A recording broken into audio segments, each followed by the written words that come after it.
What's going on, everybody? This is James Grandmasterfaqs.bsky, and you're here for another Facts Project review. Today, we are going to be covering Wynd, The Power of Blood, Book 4, Issue 2. If you are not familiar with the story, this story pretty much debuted back in 2020. This was derived from Boom Studios, created by James Tynion IV. You may know him from Something is Killing the Children, Department of Truth, and also Michael Dialinas, who is doing the covering and the interior artwork inside of the book, as well as the lettering done by the good brothers over at End World Design. So to get right into it, it's a fantasy epic. So, of course, some of the things that you would noticeably see in a fantasy epic, there's fairies, there is vampires, there's giants, and there's humanity. And pretty much if you start in book one, you'll understand that pretty much the humans themselves are trapped in a bubble and they're not too knowing of the outside world. They are ruled in a monarchy. Um, and their king in Pipetown, which is the town where everybody is pretty much secluded to, have come to terms with the fact that anything outside of their walls is just not necessarily for them, or better yet, even weird in a sense, because they are all too knowing about the vampires to the south. They are all too knowing about the fairies who live in the east, and the Weirdwoods of the north. Better yet, it's just fabulous how the story is constructed because it's more so built around perception in the beginning of it. Everybody in the town has been told for generations about certain people outside of the walls, and to not go in the forest because if you touch things, more than likely you'll come back differently than what you were when you got there.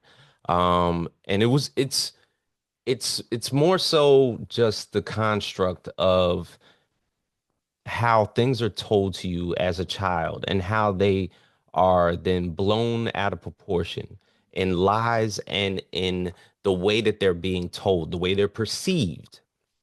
And we get this with the point of view of the children in this town. Better yet, Oakley, Thorn, Bastion, Yorik, Teek, Marion.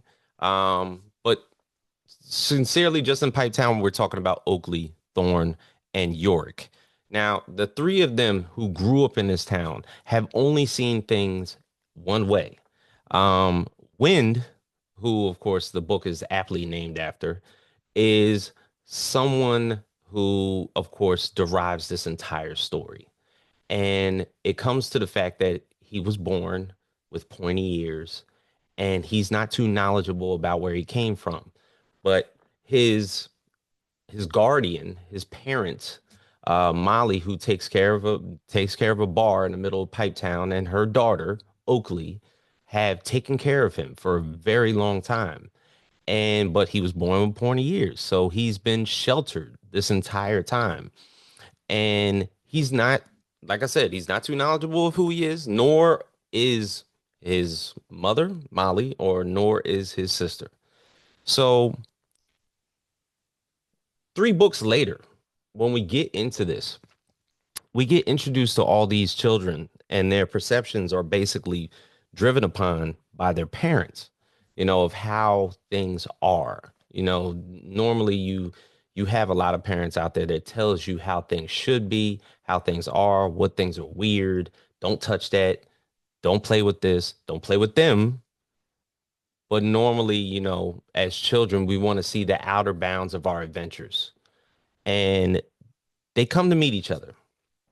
Oakley, being his like almost like his guardian sister at that time, does not want to see anything happen to him. Thorn, being his sort of crush at that time, and Yorik, being the king's son, who wants to see things differently, but of course he's been brainwashed by his father so much that he sees everything just as weird as everybody else in the town. And when we're getting into this particular book, when we're talking about book 4, issue 2, a lot of things have happened. Once again, this graphic novel started in 2020, and the conflict between the fairies, the humans, and the vampires is starting to clash because this is now the thrilling final chapter in this book. Now, some of the interesting subjects that seem to start to um, surround themselves in book four is the fact that, um, for one, there's been transformation in Wynd. Wynd now has grown wings and he can fly. Um, and better yet, even them leaving Pipetown and traveling in the woods and seeing things that they thought were more so going to kill them or dismember them or to change them by literally leaving Pipetown have turned out to be nonetheless not necessarily that. They've had a chance to meet giants, fairy kingdoms, fairy armies, as well as vampires nonetheless have been crazy, all led by General Zedra, and of course by and I'm going to say it because it's going to come out a little bit later. But right now, if we're talking about book four, issue two, Wynd has been taken captured by the vampires, and he's in Orthoc, and they pretty much the vampires have figured out that his blood is the power that they need in order for them to build back their wings because the vampires of the past used to have wings. And now, for the most part, they've been seen as like, I'm not going to say weak, but limitless to their powers. And the only way that they feel that they can get that power back is with Wynd and by taking his blood from him. But also, General Zedra has her own plans for the blood, not necessarily to give it amongst the vast amounts of vampires in Orthoc, but yet to build up the resurrection of none other than the Bandaged Man himself, who is actually her brother. Um, the way that this is now being seen, Yorik is an interesting character because throughout the storyline, he's been tormented by the fact that he does not want to be weird, but he wants to see change. He wants to be able to be the one that vetoes the blood laws and necessarily brings joy and happiness to the kingdom of Azariel. And it's conflicting to him. It's not necessarily what he seems to want to do, but he has to do. That's how he looks at it. But with Wynd chained away, um, and necessarily getting blood drawn from him at every waking second, it's now come to the point where Yorik, who's now trapped in Orthoc as well as Wynd is, and taken away from all their friends, feels as though he has to do something about it. His mother basically came to get him, and he doesn't see a means to an end if he just goes back to Pipetown. And if his father's going to die and he's going to resume the throne, that this is basically going to be the way of the world. But the way that I'm looking at it, um, it's going to be an interesting story going forth. If this is the finale, it's going to be a big battle coming up in book four. It's been pretty much traveling at this point, although they've of course met formidable foes like General X and of course the Bandaged Man in the beginning of it. But with the resurrection process that General Zedra and the vampires are doing to resurrect the Bandaged Man and possibly now give him wings, the torment that's going to happen around the humans and the fairies in order for them to reach any type of utopia is now at a impasse. But unbeknownst to anybody over in Orthoc, Oakley, Thorn, and Teek seem to have other plans because earlier in the book, when Wynn got his blood taken for the very first time by a nurse who was aiding a lot of weird-blooded folk at an underground facility underneath Pipetown.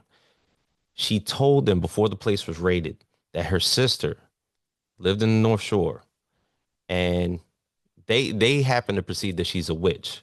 But as we're looking at it, Teek has his father works at the academy. He was banished because he thinks a little bit differently. His philosophies are a little bit different than his father.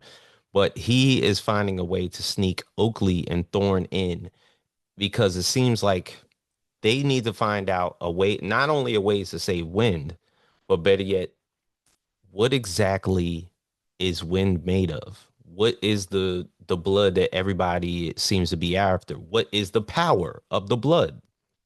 So I can only imagine how this series is gonna go because it's gonna end at a real big conflict.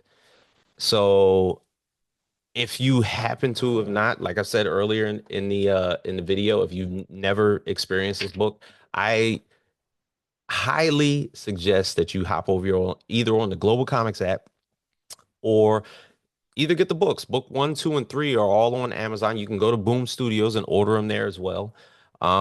They are very long graphic novels, but they are worth it. I'm telling you. All right. So please feel free to reach out to me if you have any questions about the book at all. Um, Once again, I'm here on the channel every single day. But feel free to check out Boom Studios Wind, Power of the Blood, issue 2, book 4, out today. All right. So this is James Grandmasterfaqs, boys. I'll see you guys next time on the channel.